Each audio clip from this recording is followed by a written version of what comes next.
अस्सलामुअलैकुम। आज हमारा जो लेक्चर है वो है डिजिटल इलेक्ट्रॉनिक्स का चैप्टर नंबर 8 हम लोग ने स्टार्ट किया हुआ है, लॉजिक फैमिलीज एंड स्पेसिफिकेशंस। तो लॉजिक फैमिलीज एंड स्पेसिफिकेशन में आज हमारे ये चार टॉपिक हैं।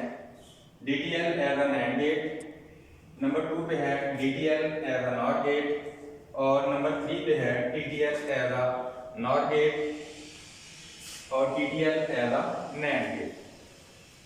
तो पहला जो हमारा टॉपिक है DTL as a NAND gate, इसके अंदर हमारा जो सर्किट है वो ये है।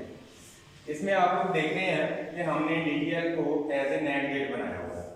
दो डायोड इस्तेमाल हुए हैं, एक ट्रांजिस्टर इस्तेमाल हुआ है और दो रजिस्टर इस्तेमाल हुए हैं। तो इस तरह DTL से बनता है diode transistor logic. Diode transistor logic के अंदर हमारे पास ये सिंबल है और ये उसका ट्रुथ टेबल है। ट्रुथ टेबल के अंदर आप देख रहे हैं कि जो ही हम 0 0 इनपुट जो है A और B अप्लाई करते हैं इन दो डायोड के क्रॉस, तो हमारा ट्रांजिस्टर जो है ये ऑन हो जाता है।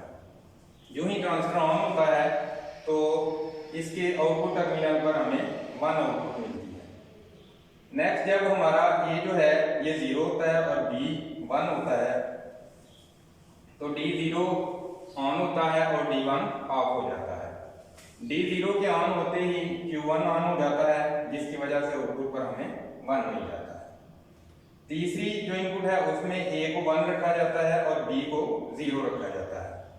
इस तरह A जो है ये रिवर्स बाइस हो जाता है और B फॉरवर्ड बाइस हो जाता है। इसके फॉरवर्ड बाइस होते ही ट्रांजिस्टर ऑन हो जाता है और आउटपुट पर हमें 1 लॉजिक मिल जाता है।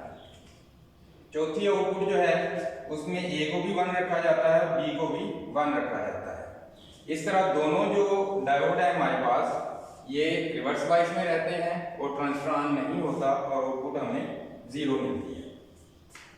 अगला हमारा टॉपिक है DTL as a NOR gate. DTL NOR gate के अंदर आप लोग देखें उसी तरह दो डायोड इस्तेमाल किए गए हैं, एक ट्रांजिस्टर इस्तेमाल किया गया है और पॉजिटिव VCC वोल्टेज अप्लाई किए गए हैं। तो इसमें डायोड की जो डायरेक्शन है इनकी निस्बत रिवर्स है। यहाँ पर डायोड के कैथोड यूज किए गए हैं और यहाँ पर डायोड के एनोड यूज किए गए हैं।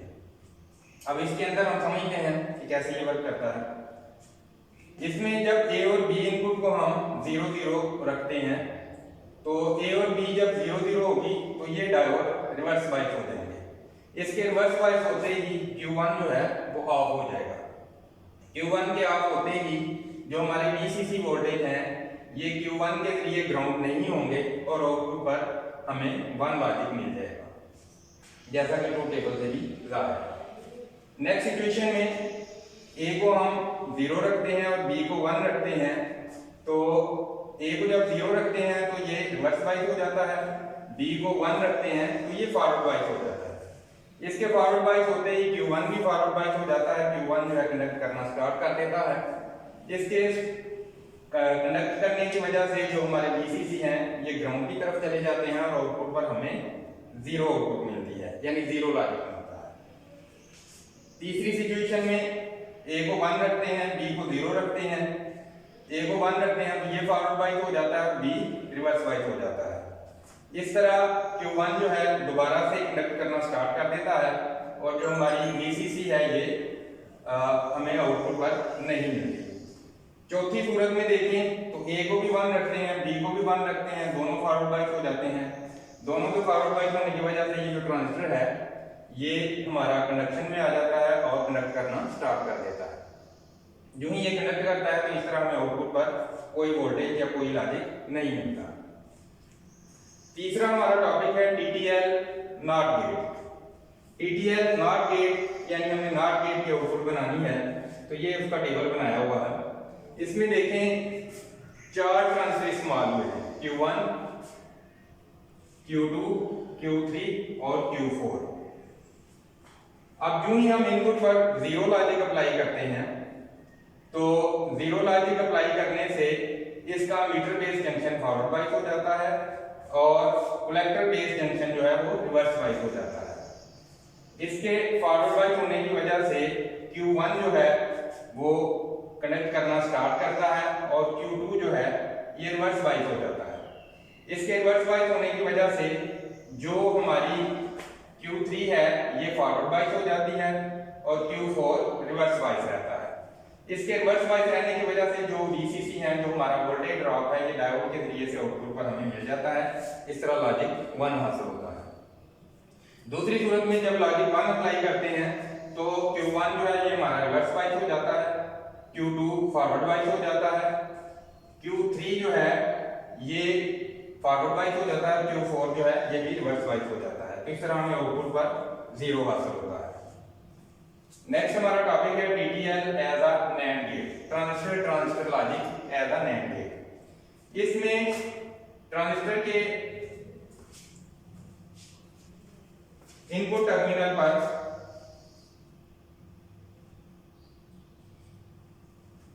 यानी जो हमारा मीटर टर्मिनल है ये 2 इस्तेमाल किए गए हैं, इस पर हम इसको इनपुट अप्लाई करते हैं। अब जो ही इसको इनपुट अप्लाई करते हैं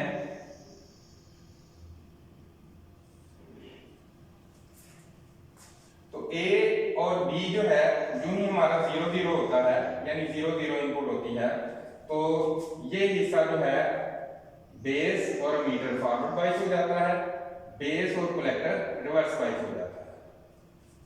बेस और कलेक्टर रिवर्स बाइस होने की वजह से जो हमारा Q2 है इसकी बेस पर कोई वोल्टेज ज़ाहिर नहीं होते तो ये ऑफ रहता है। इसके ऑफ रहने की वजह से हमें VCC से जो है लॉजिक 1 मिल जाता है, जैसा कि टेबल में भी दिखाया गया है। नेक्स्ट सूरत में A को 0 रखा जाता है, B को 1 रखा जाता है, तो फिर ये ट्रांजिस्टर ऑन हो जाता है। इसके ऑन होने की वजह से एमीटर बेस जंक्शन फॉरवर्ड बाइस और base collector junction reverse bias, इसकी वजह से ट्रांजिस्टर Q2 ऑफ रहता है और हमें उसी तरह आउटपुट पर लॉजिक 1 हासिल हो जाता है। तीसरी सूरत में देखें तो A और B जो है इसमें A को 1 रखा जाता है, B को 0 रखा जाता है। इस सूरत में भी Q1 ऑन हो जाता है, Q2 ऑफ रहता है और आउटपुट पर हमें VCC voltage as a logic 1 की शक्ल में मिल जाते हैं। चौथी और लास्ट जो सूरत है इसकी उसमें देखें A और B दोनों को 1 1 रखा जाता है। दोनों को 1 1 रखने की वजह से ये जो ट्रांजिस्टर है ये रिवर्स बाइस हो जाता है, यानी एमीटर बेस जंक्शन जो है ये रिवर्स बाइस हो जाता है, बेस कलेक्टर जंक्शन फॉरवर्ड बाइस हो जाता है। इसकी वजह से Q2 ऑन हो जाता है। Q2 के ऑन होते ही जो VCC वोल्टेज है ये ग्राउंड की तरफ चले जाते हैं और आउटपुट पर हमें 0 लॉजिक मिलता है। तो डियर स्टूडेंट ये 4 टॉपिक हैं, ये आपने रेडी करने हैं।